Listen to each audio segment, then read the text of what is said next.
n'amalako masters na graduatinga kya kitalo nnyo mu kikubire mu ngalo. Era nze nalimu a bit shocked bwe yampeereza message nga he's going to graduate ne mugamba sebo zaweranga ssaawa 4 nga ntuula wano umala tula wali ofisi zaffe za giraasi byokola mu ofisi ono abaala abakyokola eri nga sebo ali kusoma ali mu bitabo siwanya gwa kiro umala mugambako umala oddawa ova mu ofisi ssaawa 5 oddawa va mu bitabo naye musajja waffe n'asoma na graduatinga nga nange nsoma naye nze sisobodde mwaka guno.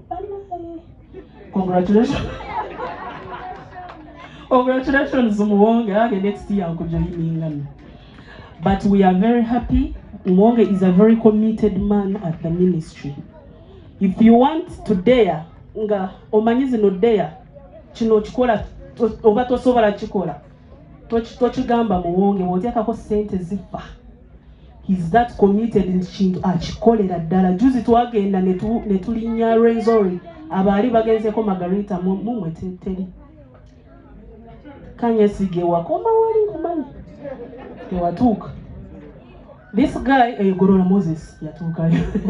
This guy has claimed Renzori for the second time.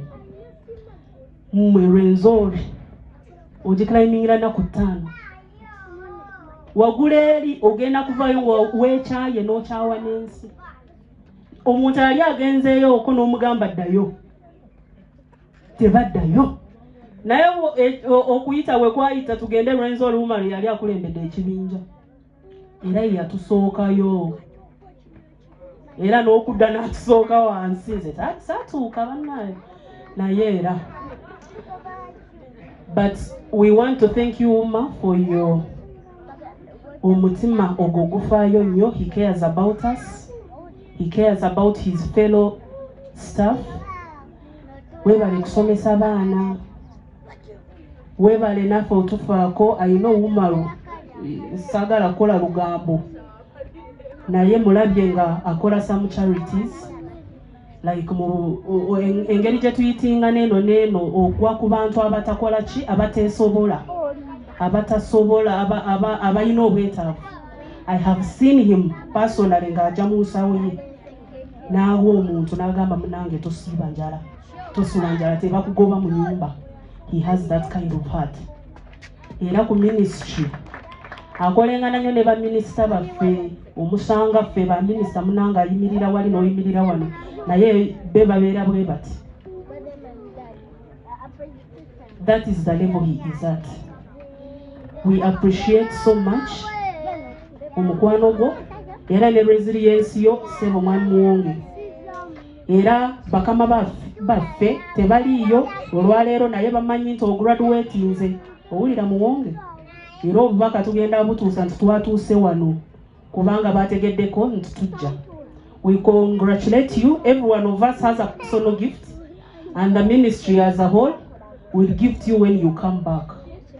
Kakati ekiseera kyeberawo bwe kinaatuuka buli omu muffe alina ekirabo kye tugenda kiweerayo mu biseera by'ebirabo. My fellow workmates to introduce themselves then tutuule. Otherwise mwebale bannaffe tukasukawo nga tumaze ograduatinga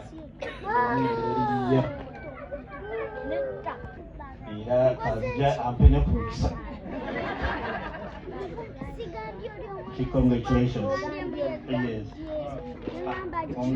Kintu kikulu nnyo okufuna degree ey'okubiri. Bangi bagezezzaako ne bakoma mu kkubo naye mwebale okusoma. Mwebale omusolo gw'omuntu endala najja mu nsi eno ngaze kulya mmere. So emmere tugatta wano mu Uganda eri mmere egi and that is a Rolex. Bwogata Karamoja, Busoga, anywhere in the country it's a Rolex. Because tetulina amawanga mangi.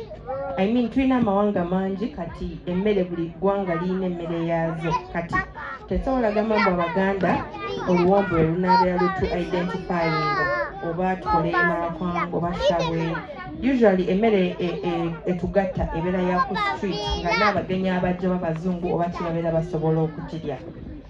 and I closely work nkolagana na ministry y'ebyobulambuzi for the past 10 years. Right now ninane mbakolera n'emikolo. Salamu bwe bagamba nti oba oyagaliza munne emirembe. Buli muntu yeetaaga okubeera n'emirembe. Olunaku olwaleero nga tukuŋŋaanye wano twebaza Mukama Katonda ayinza byonna abatambuziza mwenna gye muvudde ne mujja wano ku mukolo gwa muganda waffe Wumalu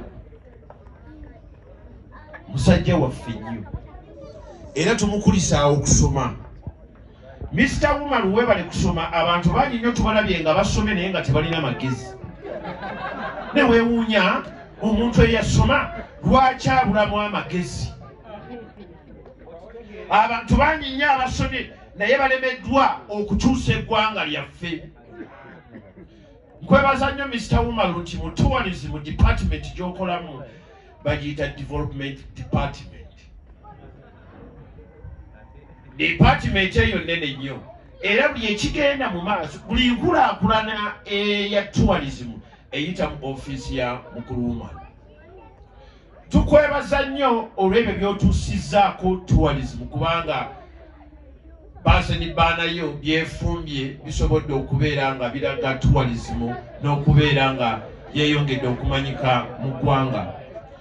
Neebaza nnyo taata wali musingi gw'amaanyi ogwatandikira ddala okusomesa Wumalu. Osanga singa tewamusomesa kutuukako we yatuuka teyandisobodde kusoma nnyo ne yeeyongerayo. Yasomanga nga tetumanyi nti anaafuuka omusajja ow'amaanyi omulungi ennyo akolera gavumenti. Bangi nnyo basomye naye ne beesaa ne tubasanga bafuuse bafere. Oli n'asoma naye najja okukufera obufezi. Naye twebaza Wumalu nti waabadde ku tourism ataddewo ekyamaanyi ze Golola Moses of Uganda, the champion kickboxing. I have a PhD in pain. That's why I fight in the ring. Yeah. I have a diploma in hotel management. I'm a hotelier, allowed to take care of the people. I want to see them feeling and enjoying eating nice. Now again, nasoma siku. So, omukulu oli seeka yatugambye nti okusoma kintu kirungi nnyo. Kubanga okusoma waliwo amagezi g'ofuna mu kusoma ate olwo n'amagezi amazaali. Waliwo omuntu alina amagezi ag'okusoma naye ng'ate amazaali tagalina. Bw'obeera ng'olina amagezi ag'okusoma ng'ate amazaali togalina, ate n'ekyo kiyinza okukulemesa. Naye Mukama bw'akuyama n'ogatta amagezi amazaale gano agava mu taata agava mu maama n'oyongerako amagezi agasomye, eggwanga lino lisobola okubeera nga likufunamu. Twebaza nnyo okusoma ku Mukama wange, oyo manyi Mukama wange. Sebo weebale nnyo okusoma. Ebiseera ebimu ekiremesa abantu okubateeka ku promotion ez'amaanyi kiva mu mpapula. Okutwala mu bifo eby'amaanyi bavalewinga nnyo empapula wasoma otya. Naye tukkiriza Mukama nga bw'azza kulinnyisa process by process from the stigma up to the answer. W'otuukidde wano oli musajja ow'amaanyi era ne ministry gy'okola oyawulidde amawulire nti ograduatinze masters. Okusoma si kintu kyangu. Bantu bangi nnyo basoma inde journey eno gye batandikiramu, naye omuyaga ogw'amaanyi abamu gubajjako nga tebeeyagalidde. Abamu bakadde bafa n'asigala nga talina amwongerayo. Abamu abakadde bafa naye n'afunako abamujuna ne bamwongerayo. N'omuntu asoma nga naye talina magezi amenya. Omuntu olina okusoma nga tolina magezi. Era n'abasomesa banyina baga gundi ono bannaye tumugezezzaako naye omutwe gugaanye. Kyova olaba nti edda baagambanga nti omwana bw'aba talina bulungi magezi agenda asome ku by'emikono. Ye asome kuzimba, asome kubajja. Nako kwetaaga amagezi kubanga okubajja okwo olina okufuba okulaba nga layini eri ku stede.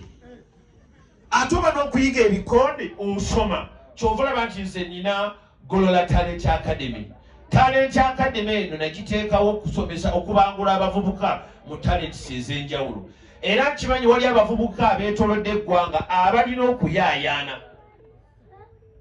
kwebitone abalina okuyaayana k'okufuuka champion nabaterawo academy era najongeramu nengifuula foundation kubanga nagenda okukizuula ng'ate abavubuka abamu abandivuddemu talent tebalina sente koze kangifuule foundation era nina Gold Talent Foundation ng'eri Lugobaawo Kaweete nsomesa abaana duyiro kati kusoma kwa maanyi physical fitness era mukama wange ennaku ezo najja nekugamba nti natandika campaign gye bayita Tour with Gola Moses where wellness fitness and tourism meet kati tourism twajongeramu wellness ne fitness era byonna bijira ddala okuvirira mu Gola Talent Academy.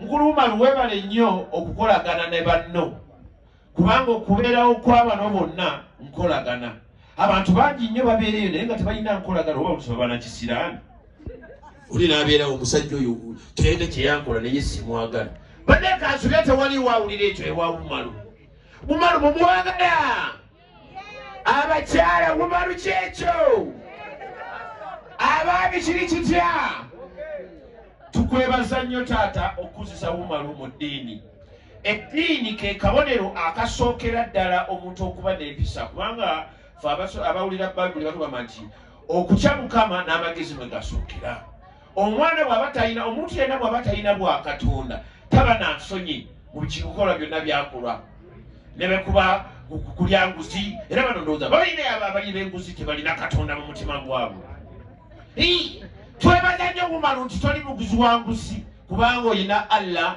mu mutima gwo era twebaza nnyo mwenna bannanga abateeseteese ebyokulya abateeseteese omukolo tegutegekeka muntu omu naye mwenna abakwatiddeko ne mugamba nti katutegekereko muganda waffe mu Bumalu amatikkirwa gano ag'amaanyi tusaba Katonda wa Yakobo ne Isaaka akulamulireko omukisa okusoma kwo kweyongere kyobeeko kyokwongera ku tourism leka kye baneebuuzangako bajjenga kubuuza kugwe kubanga yegwe ayina masters n'abaana bo banaatambuliramu omukisa si wakubadde nti olina masters naye olw'okubeera nti olimu omukisa gwa Allah gwe yakuteekako omukisa gw'okusoma n'abaana bajja kusoma bawulidde wano omwana akoze yirimu ne bamufuuba kale seeko lisinga yirimu gye yakoze bwati yandibadde afasse omwana ayogedewe n'ebigambo Katonda bw'agalira bwakuba essente kale ne zimujjula era bannange seeka bw'oba ogalawo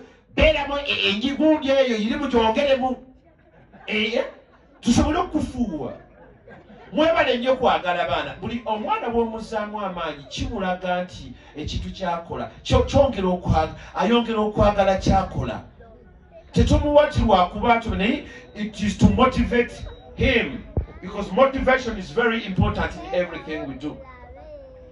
So I want to thank everyone. I want to thank everybody to be here. And I pray the Lord Mighty to bless everyone as you go back.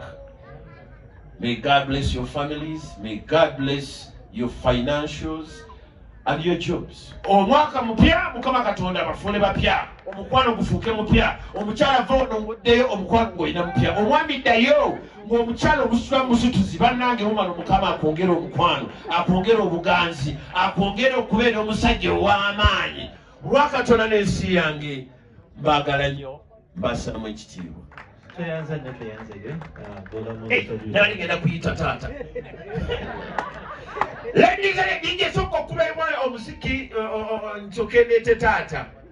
Nijje kuba omuziki nga kwegamba tegukuluma nnyo kubanga nze omuzinyi nsobola okwekyanga essaawa yonna.